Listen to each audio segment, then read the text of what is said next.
Hi hello, എല്ലാവർക്കും പുതിയൊരു വീഡിയോയിലേക്ക് സ്വാഗതം. ഇന്ന് ഞാൻ വന്നിരിക്കുന്നത് ഒരു സ്പെഷ്യൽ കൊണ്ടാട്ടം എങ്ങനെയാണ് തയ്യാറാക്കുന്നതെന്ന് കാണിച്ചു തരാൻ വേണ്ടിയിട്ടാണ്.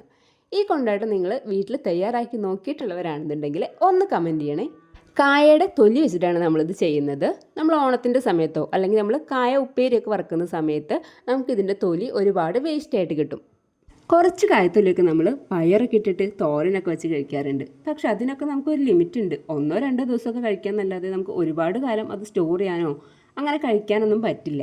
ഇതുപോലെ കൊണ്ടാട്ടമൊക്കെ ആക്കിയിട്ട് സ്റ്റോർ ചെയ്യുകയാണെന്നുണ്ടെങ്കിൽ നമുക്ക് ഒരുപാട് കാലം, നമ്മൾ വറ്റൽമുളകൊക്കെ വെക്കില്ലേ, അതുപോലെ ഒരുപാട് കാലം ഇത് സ്റ്റോർ ചെയ്യാനായിട്ട് പറ്റും. വീട്ടിലേക്ക് മാത്രമല്ല കേട്ടോ, പുറത്തൊക്കെ ഉള്ളവരാണെന്നുണ്ടെങ്കിൽ ഇങ്ങനെ ചെയ്ത് കൊണ്ടുപോയി കഴിഞ്ഞാൽ ഒരുപാട് കാലം നമുക്ക് അത് ഉപയോഗിക്കാൻ പറ്റും. അപ്പോൾ അറിയാത്തവർക്ക് വേണ്ടിയിട്ട് ഞാനിതെങ്ങനെയാണ് ചെയ്തെടുക്കുന്നതെന്ന് ഒന്ന് കാണിച്ചു തരാം. ആദ്യം തന്നെ നമ്മുടെ കായത്തൊലി നന്നായിട്ട് കഴുകി വൃത്തിയാക്കുക. എന്നിട്ട് ഈ കായത്തൊലി നീളത്തിൽ ഇതുപോലെ അങ്ങോട്ട് അരിഞ്ഞെടുക്കുക.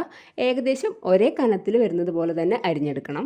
ചെറിയ വ്യത്യാസം വന്നുകൊണ്ടൊന്നും കുഴപ്പമില്ല, പക്ഷെ ഒരുപാട് അങ്ങോട്ട് വ്യത്യാസമായി പോയത്. കാരണം നമ്മളിത് വറുത്തെടുക്കുന്ന സമയത്ത് പലതും പല അളവായി പോയി കഴിഞ്ഞാൽ ചിലത് കരിഞ്ഞു പോകാനൊക്കെ ചാൻസ് ഉണ്ട്. എന്നിട്ട് നമ്മൾ ഈ അരിഞ്ഞു വെച്ച കായത്തൊലികൾ പച്ചവെള്ളത്തിൽ നന്നായിട്ടൊന്ന് കഴുകിയെടുക്കുക.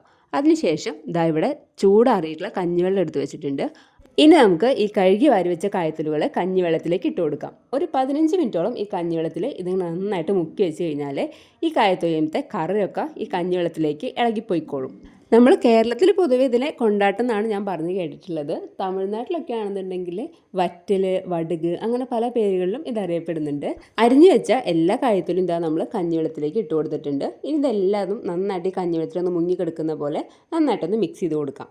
ഇനി ഒരു 10-15 മിനിറ്റോളം നമുക്ക് ഈ കായത്തൊലി ഈ കഞ്ഞിവെള്ളത്തിൽ ഇങ്ങനെ മുങ്ങിക്കെടുക്കാനായിട്ട് ഇടാം. അതിനുശേഷം ഒരു 15 മിനിറ്റൊക്കെ കഴിഞ്ഞപ്പോൾ ഞാനിത് കഞ്ഞിവെള്ളത്തിൽ നിന്നും കോരിയെടുത്തിട്ട് വേറൊരു പാത്രത്തിലേക്ക് മാറ്റി കൊടുക്കാനായിട്ട് പോവാണ്.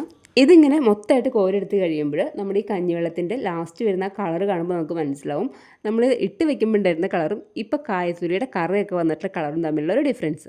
ഇനി നമുക്ക് ഇത് നന്നായിട്ടൊന്ന് വീണ്ടും വെള്ളത്തിൽ കഴുകിയെടുക്കാം.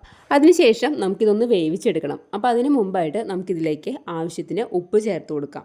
നമ്മൾ കടയിൽ നിന്നൊക്കെ വാങ്ങിക്കുന്ന കൊണ്ടാട്ടത്തിൽ ധാരാളം ഉപ്പുണ്ടായിരിക്കും. അത് ഒരുപാട് കാലം സ്റ്റോർ ചെയ്യാൻ വേണ്ടിയിട്ട് അവർ ഒരുപാട് ഉപ്പിട്ടിട്ടുണ്ടായിരിക്കും. അതുകൊണ്ട് തന്നെ നമുക്കിത് കഴിക്കുന്ന സമയത്ത് അതിൽ ഉപ്പായിരിക്കും കൂടുതൽ. നമുക്ക് ഈ കൊണ്ടാട്ടത്തിൻ്റെ ടേസ്റ്റ് അധികം മനസ്സിലാവില്ല. അപ്പോൾ നമ്മൾ ആവശ്യത്തിനുള്ള ഉപ്പാണ് ചേർത്ത് കൊടുക്കുന്നുള്ളൂ. അതുപോലെ തന്നെ കുറച്ച് വെള്ളം കൂടെ ചേർത്ത് കൊടുത്തിട്ട് ഇത് നന്നായിട്ടൊന്ന് ആവിയിൽ വേവിച്ചെടുക്കാൻ വെക്കുകയാണ്. അടച്ചു വെച്ചിട്ട് വേവിച്ചെടുക്കാം. ഒരുപാട് അങ്ങോട്ട് വെന്ത് കുഴഞ്ഞു പോരുത്. അപ്പോൾ നമ്മുടെ ഈ കൊണ്ടാട്ടത്തിനുള്ള പരുവായി കിട്ടില്ല. ഇത്രയും വെന്ത് കിട്ടിയാൽ മതി കേട്ടോ. ഈ ഒരു അളവിൽ വെന്ത് കിട്ടിക്കഴിഞ്ഞാൽ നമുക്കത് കോരിയെടുക്കാം. ഇനിയിപ്പോൾ ഇത് വെന്ത് കഴിയുന്ന സമയത്ത് നമ്മൾ നേരത്തെ ഒഴിച്ച വെള്ളത്തിൻ്റെ ബാക്കിയൊക്കെ അതിൻ്റെ താഴെ ഉണ്ടെന്നുണ്ടെങ്കിൽ അത് നന്നായിട്ടൊന്ന് കോരിയെടുത്തതിന് ശേഷം ഒരു കോരിയിലേക്ക് ഈ വെള്ളം വാരാനായിട്ട് ഇങ്ങനെ വെച്ച് കൊടുത്താൽ മതി. വെള്ളം എല്ലാം വാർന്നു പോയതിന് ശേഷം നമുക്കിത് ഉണക്കിയെടുക്കാനായിട്ട് നല്ല വൃത്തിയായിട്ടുള്ള ഒരു തുണിയിലേക്ക് നമ്മൾ ഈ വേവിച്ച് വെച്ചിരിക്കുന്ന നമ്മുടെ ഈ കായത്തൊലികൾ നല്ല പരത്തി ഇട്ട് കൊടുക്കാം. തുണി തന്നെ വേണമെന്നില്ല, നിങ്ങൾ എങ്ങനെയാണോ ഉണക്കിയെടുക്കാറുള്ളത്, മുറത്തിലോ ചാക്കിലോ എങ്ങനെയാണെന്ന് വെച്ചാൽ അതുപോലെ തന്നെ ഉണക്കിയെടുക്കുക. പിന്നെ ഇതിങ്ങനെ പരത്തി ഇട്ട് കൊടുക്കുന്ന സമയത്ത് ഒന്ന് കട്ട പിടിച്ച് പോവാതെ പരത്തി ഇട്ട് കൊടുക്കാനായിട്ട് ശ്രദ്ധിക്കുക. അപ്പോൾ നമ്മൾ രാവിലെ കായത്തൊലി ഉണക്കാടുന്ന സമയത്ത് ഇതുപോലെയായിരുന്നു ഇരുന്നിട്ടുണ്ടായിരുന്നത്. നമ്മൾ അന്ന് തന്നെ വൈകിട്ട് വന്ന് നോക്കുമ്പോഴേക്കും ഇത്രയും നമുക്ക് ഉണങ്ങി കിട്ടിയിട്ടുണ്ട്. നല്ല വെയിലുള്ള ദിവസങ്ങളിലൊക്കെയാണ് നമ്മൾ ഈ കായത്തൊലി വെയിലത്തിട്ട് ഉണക്കാൻ വയ്ക്കുന്നതുണ്ടെങ്കിൽ നമുക്കൊരു 2 ദിവസം, മാക്സിമം പോയാൽ 3 ദിവസത്തിനുള്ളിൽ ഇത് നന്നായിട്ട് നമുക്ക് ഉണങ്ങി കിട്ടും കേട്ടോ. നമ്മൾ പുറത്ത് ഇതിങ്ങനെ ഉണക്കാനൊക്കെ വയ്ക്കുന്ന സമയത്ത് ഇതിൽ കിളികളൊക്കെ വന്നിരിക്കാതിരിക്കാനായിട്ട് ഒന്ന് ശ്രദ്ധിക്കണം. അപ്പോൾ ഇത്ര ഉണങ്ങിക്കഴിഞ്ഞപ്പോൾ നമ്മൾ ആദ്യത്തെ ദിവസം നമ്മളിത് ഉള്ളിലേക്ക് എടുത്ത് വെക്കാൻ പോവാണ്. രണ്ടാമത്തെ ദിവസം നമ്മൾ രാവിലെ തന്നെ ഉണക്കാനായിട്ട് വെച്ചിട്ടുണ്ട്. വൈകിട്ടായപ്പോഴേക്കും ഇത്രയും ഉണങ്ങിയിട്ടുണ്ട്. നല്ല വെയിലുള്ളതുകൊണ്ട് തന്നെയാണ് 2 ദിവസം കൊണ്ട് ഒരുവിധം നന്നായിട്ട് ഉണങ്ങി കിട്ടിയിട്ടുണ്ട്. നമുക്ക് ഒരു ദിവസം കൂടെ എന്തായാലും ഒന്നുകൂടെ വെച്ച് കൊടുക്കാം. അപ്പോൾ ഇതാണ് കേട്ടോ 3-ാമത്തെ ദിവസം വൈകിട്ടായപ്പോഴേക്കും നമ്മുടെ കായത്തൊലി ഇത്രയും നന്നായിട്ട് ഉണങ്ങി കിട്ടിയിട്ടുണ്ട്. ഇനിയിപ്പോൾ നമുക്കിത് ഉണക്കാനായിട്ട് വെക്കേണ്ട ആവശ്യമില്ല. ഇത്രയും മതി. ഇതെങ്ങനെയാണ് എത്രത്തോളം ഉണക്കിയെടുക്കണം എന്നറിയാത്തവർക്ക് വേണ്ടിയിട്ട് ഞാനൊന്ന് കാണിച്ചു തരാം. നമ്മളങ്ങനെ കയ്യിലെടുത്ത് ജസ്റ്റ് ഇങ്ങനെ ഒന്ന് പൊട്ടിച്ച് നോക്കുമ്പോൾ ഇതുപോലെ അങ്ങോട്ട് പൊട്ടിപ്പോകണം. അത്രയും ഉണക്കിയെടുക്കണം. അപ്പോൾ ഞാൻ ഇവിടെ കുറച്ച് കായത്തൊലി എടുത്ത് വെച്ചിട്ടുണ്ട്. ഇനി നിങ്ങൾക്കിതൊന്ന് കൊണ്ടാട്ടാക്കിയിട്ട് വറുത്തും കൂടെ കാണിച്ചു തരാമെന്ന് വിചാരിച്ചു. നമ്മൾ സാധാരണ കൊണ്ടാട്ടം വറുത്തെടുക്കുന്ന പോലെ തന്നെ ഒരു പാനിൽ നന്നായിട്ട് എണ്ണ ഒഴിച്ച് കൊടുത്തിട്ടുണ്ട്. ഈ കായത്തൊലി അതിൽ മുങ്ങിക്കിടക്കുന്നത് പോലെ. എന്നിട്ട് എണ്ണ നന്നായിട്ട് ചൂടായി കഴിയുമ്പോൾ നമ്മൾ ഈ ഉണക്കി വെച്ചിരിക്കുന്ന കായത്തൊലിയുടെ കഷ്ണങ്ങൾ എടുത്തിട്ട് ഈ എണ്ണയിലേക്ക് ഇട്ട് കൊടുക്കുക.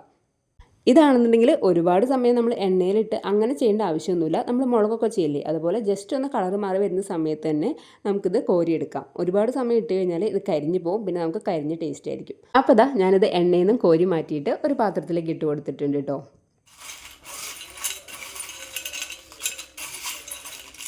ഈ ഒരു സൗണ്ട് കേൾക്കുമ്പോൾ തന്നെ മനസ്സിലാവുന്നില്ലേ നമ്മളെ കൊണ്ടാട്ടം നല്ല അടിപൊളിയായിട്ട് വന്നിട്ടുണ്ടെന്ന്. അപ്പോൾ ഇനി ഇതൊരു നല്ല ടൈറ്റ് ആയിട്ടുള്ള പാത്രത്തിലിട്ട് അടച്ചു വെച്ച് കഴിഞ്ഞാൽ എത്ര നാൾ വേണമെങ്കിൽ നമുക്കിരിക്കും.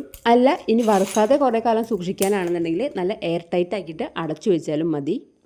അപ്പോൾ നമ്മുടെ വീഡിയോസൊക്കെ ഇഷ്ടപ്പെടുകയാണെന്നുണ്ടെങ്കിൽ ലൈക്ക് ചെയ്യുക. ഇത് ചെയ്ത് നോക്കിയിട്ട് ഇഷ്ടപ്പെടുന്നവരാണെന്നുണ്ടെങ്കിൽ കമൻറ്റ് ചെയ്തിട്ട് ഒന്ന് അറിയിക്കുക.